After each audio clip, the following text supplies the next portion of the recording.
एक छोटे से गांव में सोहन नाम का एक गरीब आदमी जो अपनी पत्नी सावित्री और बच्चे रोहन के साथ रहता था। सोहन मेहनती था, लेकिन उसकी किस्मत हमेशा उसके खिलाफ रहती थी।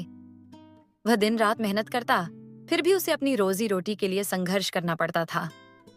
सोहन का सपना था कि वह अपने बच्चों को अच्छे से पढ़ा सके, ताकि भविष्य में उसे किसी भी तरह का कठिनाइयों का सामना न करना पड़े। लेकिन उसकी आर्थिक स्थिति इतनी खराब थी कि वह बच्चों की पढ़ाई का खर्च भी नहीं उठा पा रहा था। हे भगवान, मेरी किस्मत इतनी खराब क्यों है? क्यों नहीं मैं अपने बच्चों के लिए कुछ कर पा रहा हूँ? एक दिन की बात है।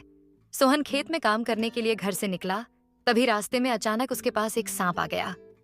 सोहन डर गया। जब तक सोहन खुद को संभालता, सांप उसके पास आकर काट लिया। सोहन की तबीयत खराब होने लगी। गांव के लोग उसे तुरंत अस्पताल ले गए, लेकिन वहां पहुंचते पहुंचते उसकी हालत बिगड़ गई। डॉक्टर ने कहा कि उसे एक विशेष दवा की जरूरत है, जो गांव में नहीं मिलती थी। मोहन के पास पैसे नहीं थे और वह जानता था कि अगर उसे दवा नहीं मिली तो उसकी जान जा सकती है। उसकी पत्नी सावित्री अपने पति के लिए बहुत चिंतित थी। उसने गांव के लोगों से मदद मांगने के लिए गई। सबसे पहले सावित्री गांव के एक बड़े सेठ के पास गया। सेठ जी, मेरे पति को सांप काट लिया है। मुझे पैसों की सख्त जरूरत है। कृपया आप मुझे कुछ पैसे दे दो ताकि मैं उनका इलाज करवा सकूं। देखो सावित्री बहन, मैं तुम्हें पैसे नहीं दे सकता, क्योंकि तुम्हें अगर मैं अभी पैसा दे दिया तो मुझे वापस कहाँ से लौटाओगी? मैं नहीं दे सकता। सेठ ने कहा। इसके बाद सावित्री ऐसे ही दूसरों से मांगी तो वह भी मना कर दिया। अंत में सावित्री बोली, हे भगवान, अब मैं अपने पति को कैसे बचाऊंगी? अब तुम ही मेरी मदद करो भगवान, तुम ही मेरी मदद करो। ऐसा कहकर सावित्री गिर गई।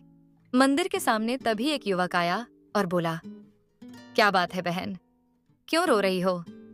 फिर सावित्री ने सारी घटना बता दी। सावित्री की बात सुनकर युवक ने कहा, चिंता मत करो बहन, मैं तुम्हारी मदद करूंगा।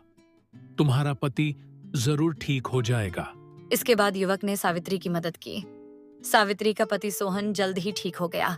इसके बाद सोहन ने सावित्री से पूछा, सावित्री, हमारी मदद कौन किए? बाहर एक भैया मिले जो हमारी मदद की। सोहन ने कहा, तो मुझे भी उनसे मिलवाओ। सावित्री ने कहा, चलिए, वे बाहर खड़े हैं। जब सावित्री और उसके पति उस युवक को बाहर देखने आए तो वहां कोई नहीं मिला। अरे, कहाँ चले गए? यही तो थे, सावित्री बोली। सावित्री समझ गई कि उसकी मदद जरूर भगवान ने की है। इसके बाद सावित्री और सोहन जब भी काम करता था तो एक बार भगवान को जरूर याद कर लेता था। इससे उसकी आमदनी भी ज्यादा होने लगी और उसका लड़का स्कूल भी जाने लगा। सावित्री ने नया घर भी खरीद लिया। सोहन और उसकी पत्नी सावित्री दोनों दूसरों को भी मदद करने लगे। अतः इस कहानी से हमें यह सीख मिलती बच्चों की, कोई भी काम करो, भगवान का नाम लेके करो। अगर तुम्हारी किस्मत खराब है तो भगवान जरूर बदलेंगे।